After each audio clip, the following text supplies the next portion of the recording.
Welcome back to Map Making in Silvernell, where I make a battle map from within my homebrewed fantasy world of Silvernell. Today's map is a beach game on Shark Food Island. I'll be using the program Inkarnate for this build, with music by Tabletop Audio. This map is available free in the description below. There are links to images with a battle grid and one without. Let's begin. We are in the heat of summer where I'm from, so I wanted to make something tropical.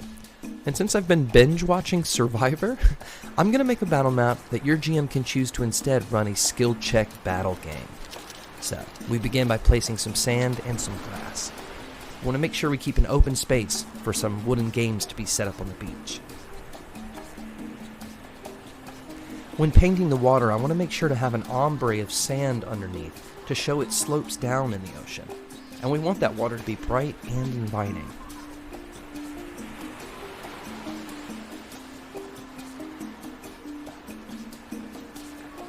Now that we've got our waves coming in, I want to then go and add some wet sand to the front.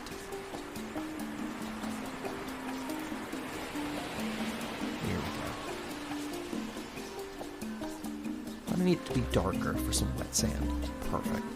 And then we're going to go in and color in some white bubbles that wash up on the shore. Looks a little silly at first, just throwing down some stuff. But I'll do some brighter and brighter around the edges so it looks like it's actually washing up onto shore.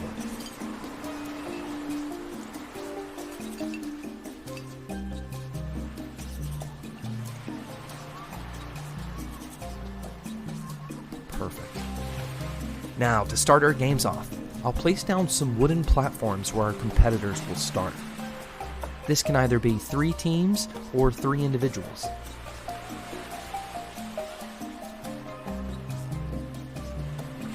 To separate the teams, I'll give each team a color: red, yellow, and purple.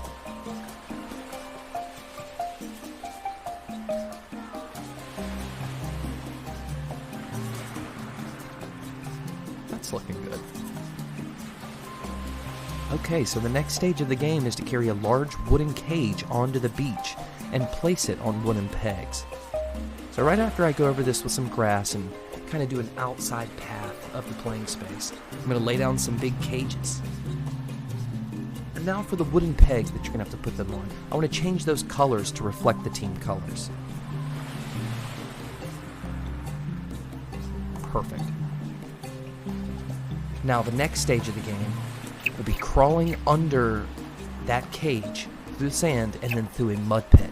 So for these mud pits, I'll lay down some netting and then paint some mud underneath it, making sure to carry over those team colors with the wood just so it's consistent and pretty to look at.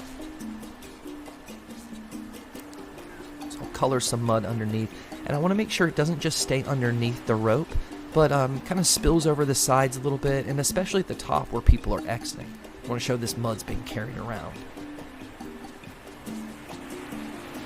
Great. Now the last stage of the game is to throw 3 balls of your team color into 3 different platforms at varying heights. So I'll put down a platform, a large pole, and 3 baskets, and I'll change the sizes to show they're at different heights. And then I want to make sure I color those to the team colors. After that, to the side, I'll put down a little table where I'll put down the 3 balls of each team's color. It took me a minute to find the right ball, but once I found it and could change the color, things were working. So there we go. We got the red ones for the red team, the yellow ones for the yellow team, and the purple ones for the purple team.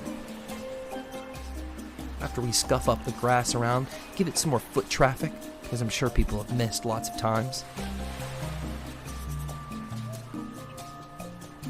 Perfect. Add the team colors some more. Next up, I want to line the entirety of the game in flags with the team colors, and then place those flags on small wooden poles. So first I'm going to make sure to get my colors right. So that's an alternating purple, yellow, red over and over again. Purple, yellow, red, purple, yellow, red.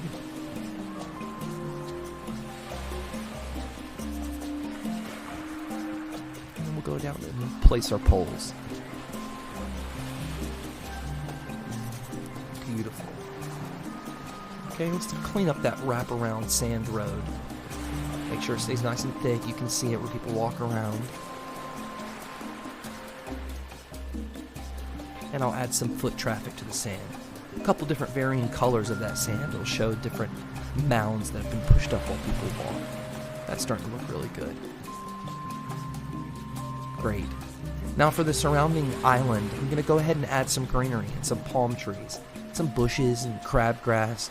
This will add to the ambiance of the island, but will also focus the eyes for this map onto the beach game. So as we start putting more palm trees down and busy up that jungle area, you'll find that you might look at it for a second, but your eyes are going to come right back down to these beach games.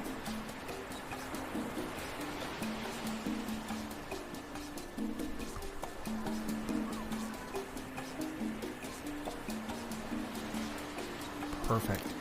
Very tropical.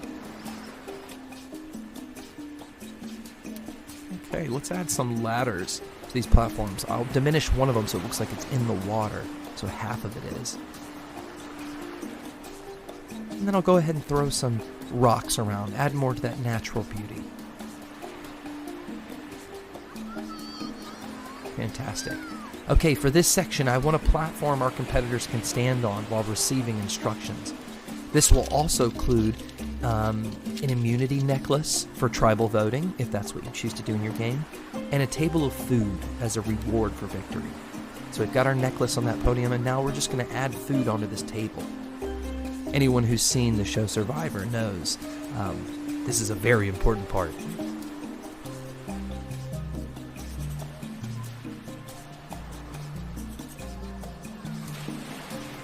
Oh yeah, that looks really good, especially when you haven't eaten in a while.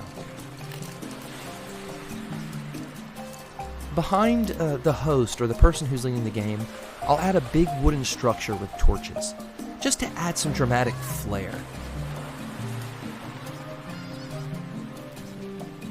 Oh yeah.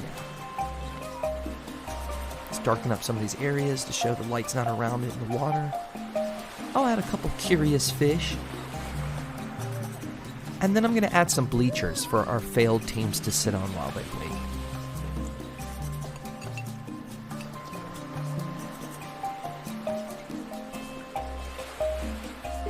I'll add a little bit of light just to show how bright that beautiful sun is on a tropical day. And there you have it. Beach games with an obstacle course. A location for the prizes. Bleachers for the unsuccessful teams. And a vibrant ocean with fish. If you've enjoyed watching this map being made, consider hitting the like and subscribe button for even more content. Or comment and tell me what map you'd like to see next. And don't forget, the links to this map and one with a battle grid are in the description below. Thanks so much for watching. Have a great summer.